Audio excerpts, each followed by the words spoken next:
Video में हमने देखा था अबाउट हिस्ट्री, 8th स्टैंडर्ड का हिस्ट्री का चैप्टर 1 हमने कवर किया था, सोर्सेज ऑफ हिस्ट्री।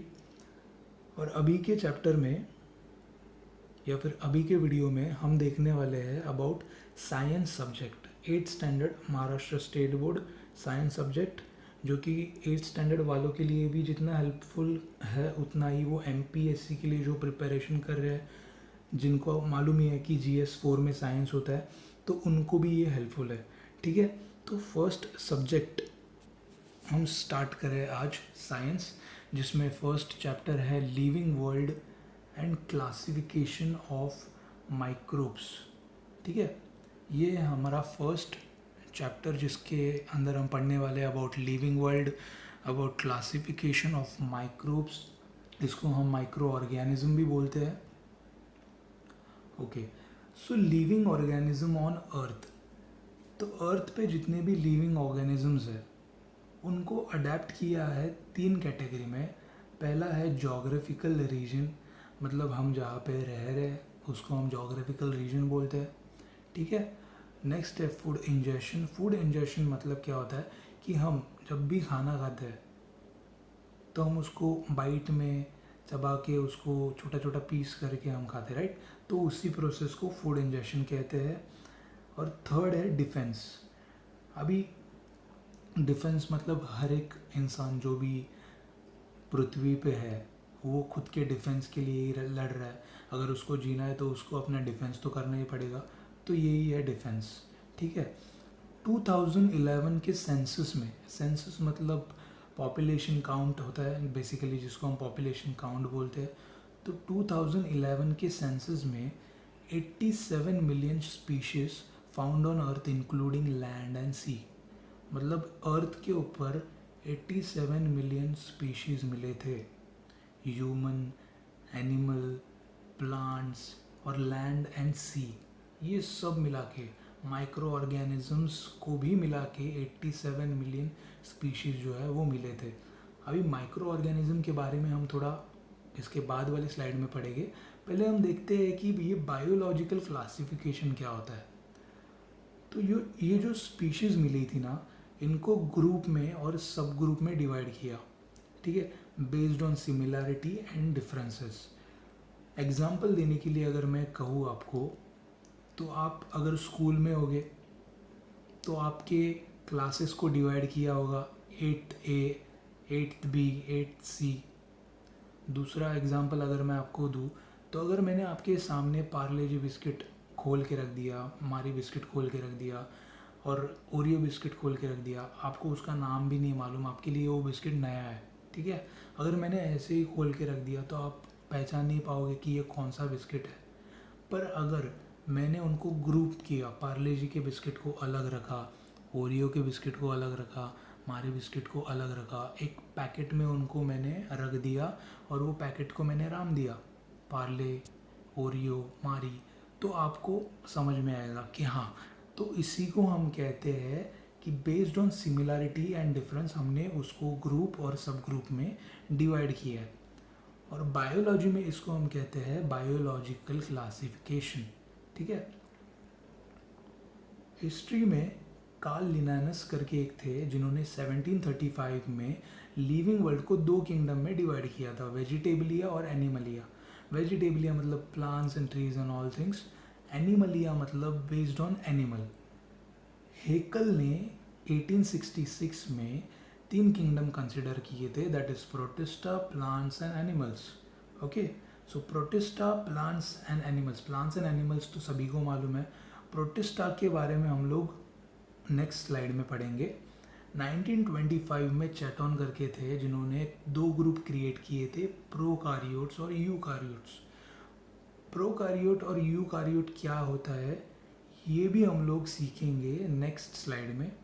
1938 में कॉपलैंड ने डिवाइड किया था लिविंग ऑर्गेनिजम्स को 4 किंगडम में, that is Monera, Protista, plants and animals. So plants and animals you all know, we will see about Monera and Protista in next slide. Okay, तो इनका नाम है रॉबर्ट हार्डिंग विटेकर। 1920 में ये born हुए थे, 1980 में इनका डेथ हुआ। अमेरिकन इकोलॉजिस्ट थे जिन्होंने 1969 में डिवाइड किया था लिविंग ऑर्गेनिज्म को 5 ग्रुप में। 5 ग्रुप में इन्होंने लिविंग ऑर्गेनिजम्स को डिवाइड किया था। तो उसमें पहला जो ग्रुप था वो है complexity of cells. Complexity of cells में उन्होंने ये किया था कि अगर सेल्स को जीना है तो सेल्स जो होते हैं वो 2 टाइप के होते हैं, प्रोकारियोटिक होते हैं, यूकारियोटिक होते हैं। प्रोकारियोटिक क्या होता है?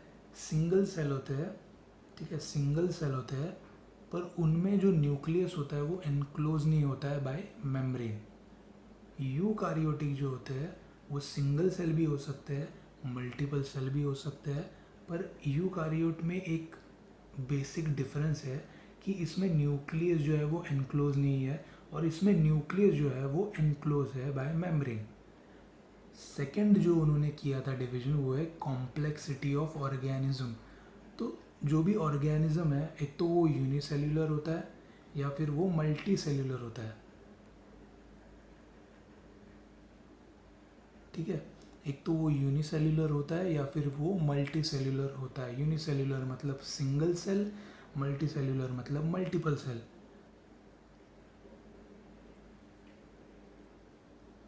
थर्ड मोड जो है जो उन्होंने क्लासिफाई किया था वो है mode of nutrition. Okay, mode of nutrition है जिनमें उन्होंने डिवाइड किया था बेस्ड ऑन प्लांट्स, फंगाई और एनिमल।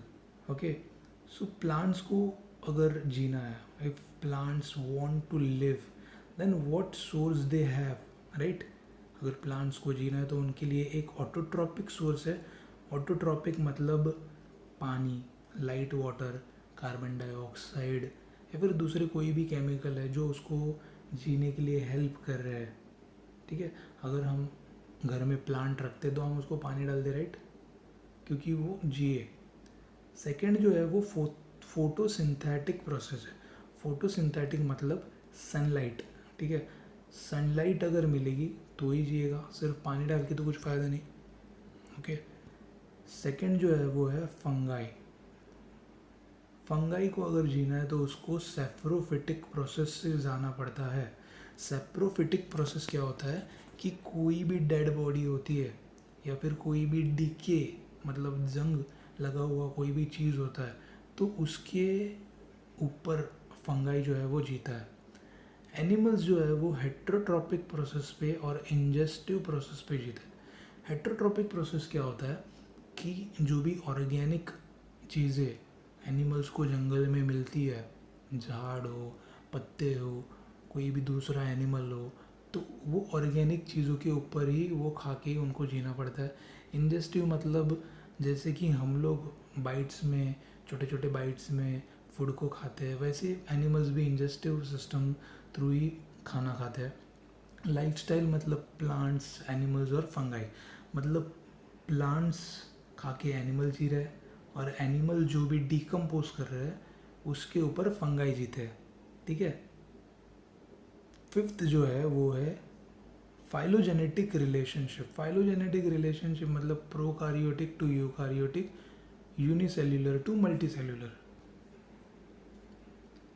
अभी हम देखेंगे 5 किंगडम सिस्टम ऑफ क्लासिफिकेशन। तो अब हम देखने वाले हैं 5 किंगडम, ठीक है। तो जैसे कि हमने पहले देखा था, ये 2 किंगडम देखा था, 3 किंगडम, बाद में ये 4 किंगडम देखा था। तो ये इतना इम्पोर्टेंट नहीं है, ये आप याद रखना है तो रख सकते हो, पर सबसे इम्पोर्टेंट जो है वो है 5 किंगडम। तो 5 किंगडम सिस्टम को कैसे क्लासीफाई किया है? पहले तो है प्रोकारियोट, दूसरा है यूकारियोट। प्रोकारियोट मतलब सिंगल सेल जिसमें न्यूक्लियस जो होता है, मैंने आपको पहले भी बताया था, न्यूक्लियस जो होता है वो एनक्लोज नहीं होता है बाय मेम्ब्रेन। और यूकारियोट मतलब सिंगल सेल या फिर मल्टीपल सेल, पर इसमें बेसिक डिफरेंस जो होता है वो है न्यूक्लियस जो होता है वो एनक्लोज होता है बाय, एनक्लोज्ड बाय मेम्ब्रेन, ठीक है। एनक्लोज होता है मतलब उसमें से कोई भी चीज़ एंटर कर सकती है या फिर एग्जिट कर सकती है। प्रोकारियोट जो होते हैं वो यूनिसेल्यूलर्स होते हैं। यूनिसेल्यूलर्स मतलब सिंगल सेल्स होते हैं। यूकारियोट जो होते हैं वो यूनिसेल्यूलर भी होते हैं और मल्टी सेल्यूलर भी होते हैं। यूनिसेल्यूलर में किंगडम जो है, फर्स्ट किंगडम वो है मोनेरा। मोनेरा का बारे में हम नेक्स्ट स्लाइड में देखेंगे। किंगडम 2 जो है वो प्रोटिस्टा। किंगडम 3 जो कि मल्टी सेल्यूलर में आता है वो है फंगाई, प्लांटी और एनिमलिया। तो प्लांटी और एनिमलिया इतना इम्पोर्टेंट नहीं है। The first 3 kingdoms are important. Kingdom 1 monera, kingdom 2 protista, kingdom 3 fungi. So we gonna study about this 3 kingdoms only.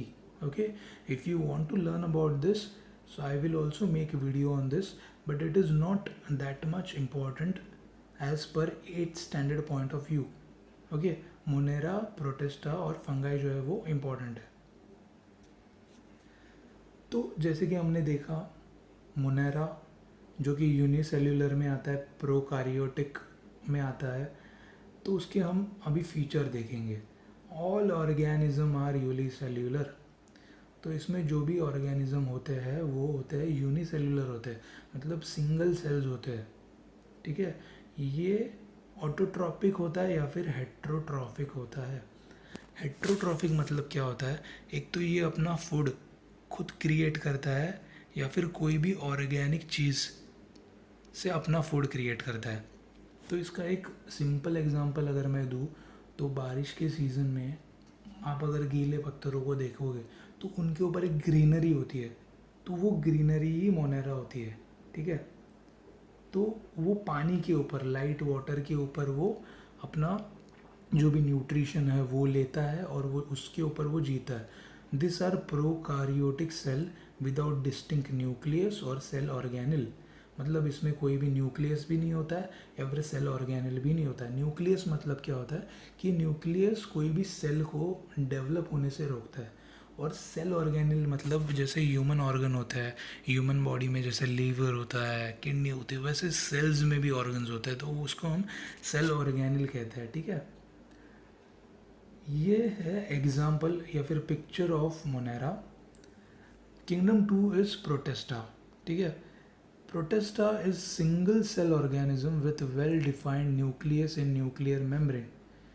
तो प्रोटेस्टा भी सिंगल सेल ऑर्गेनिज्म है। ठीक है, सिंगल सेल ऑर्गेनिज्म है, यूनिसेल्यूलर है, पर तो भी ये यूकारियोट में क्यों है, ये प्रोकारियोट में क्यों नहीं है? इसका रीज़न यही है कि इसमें जो न्यूक्लियस होता है वो डिफाइंड होता है, मतलब इसके अंदर न्यूक्लियस भी होता है, इसलिए वो यूकारियोट में है और यूनिसेल्यूलर है।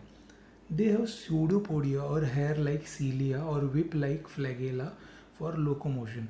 मतलब इनके कुछ थोड़ा सा बाल जैसे होते हैं, छोटे छोटे बाल होते हैं जो कि इनको मूवमेंट करने के लिए, एक जगह से दूसरे जगह जाने के लिए हेल्प करते हैं।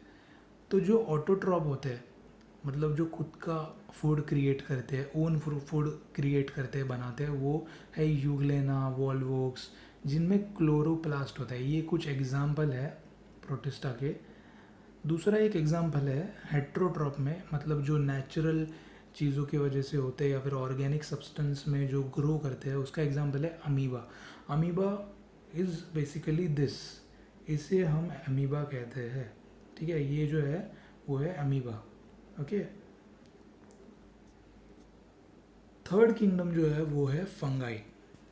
फंगाई जो होता है बेसिकली नॉन ग्रीन होता है, यूकारियोटिक और हेट्रोट्रॉपिक ऑर्गेनिज्म होता है। यूकारियोटिक होता है, हेट्रोट्रॉपिक होता है और मल्टी सेल्यूलर होता है। अब ये मल्टी सेल्यूलर होता है मतलब क्या, इसमें मल्टीपल सेल्स होते हैं। ठीक है, मल्टीपल सेल्स भी होते हैं। और ये जो होता है हेट्रोट्रॉपिक, इसको हम क्यों बोलते हैं, क्योंकि ये भी सिमिलर है, ये भी ऑर्गेनिक चीज़ों के ऊपर ही अपना जो भी न्यूट्रिशन है वो लेता है। मतलब जो भी डीके, जो भी ख़राब चीज़ होती है उसके ऊपर ये जीता है। ये एक एग्जाम्पल है, ये मशरूम है जो ख़राब हुआ है और उसके ऊपर ये जो वाइट कलर का देख रहे हो ये फंगाई आया है। या फिर आप ब्रेड को भी प्लास्टिक में रखोगे, अगर उसका एक्सपायरी डेट हो गया तो उसके बाद आप देखोगे उसके ऊपर भी ऐसा लम्स आते हैं जो ब्राउन कलर का होता है, फिर ग्रीन कलर का होता है, जिसको हम फंगाई कहते हैं। सेप्रोट्रॉप्स मतलब क्या कि डीकेइंग ऑर्गेनिक मैटर, मतलब जो भी चीज़ खराब होती है उसके ऊपर वो जीता है। Their cell wall is made up of tough and complex sugar called chitin. मतलब इनके सेल वॉल्स होते हैं, सेल वॉल्स होते हैं जो इनको प्रोटेक्ट करते हैं, जिसको हम चिटिन बोलते हैं। Some fungi are thread like and many nuclei are present in cytoplasm. मतलब थ्रेड जैसे होते हैं, धागा जैसा होता है, धागे जैसे होते हैं, ठीक है। और इसमें न्यूक्लियस भी होता है। बेकर यीस्ट, मशरूम, ये कुछ एग्जाम्पल है फंगाई के।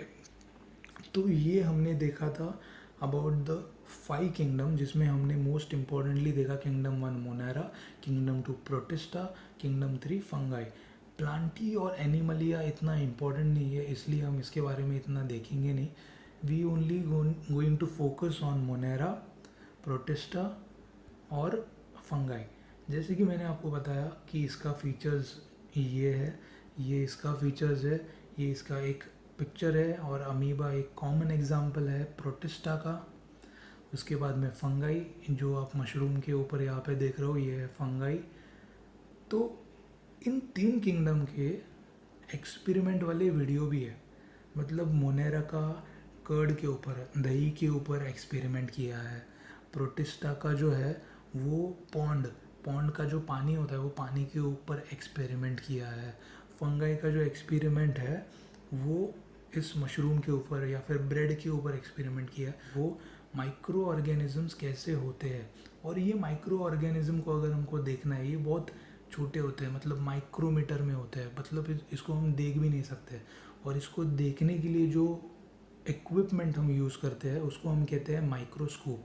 नेक्स्ट वीडियो में हम इसके आगे का जो पार्ट है वो कंटिन्यू करेंगे। Okay, thank you very much. अगर आपको ये वीडियो हेल्पफुल लग रहा है, आपको अगर ये वीडियो से नॉलेज आ रहा है, तो वीडियो को लाइक करो, सब्सक्राइब करो। आपके अगर फ्रेंड्स होंगे जो 8th स्टैंडर्ड में है, या फिर आपके जो फ्रेंड्स होंगे जिनको ये सीखना है, आपके कॉलेज के हो या फिर स्कूल के हो या फिर आपके बिल्डिंग के हो, तो उनको भी ये वीडियो शेयर करना। See you in the next video. Bye bye, take care, नमस्कार।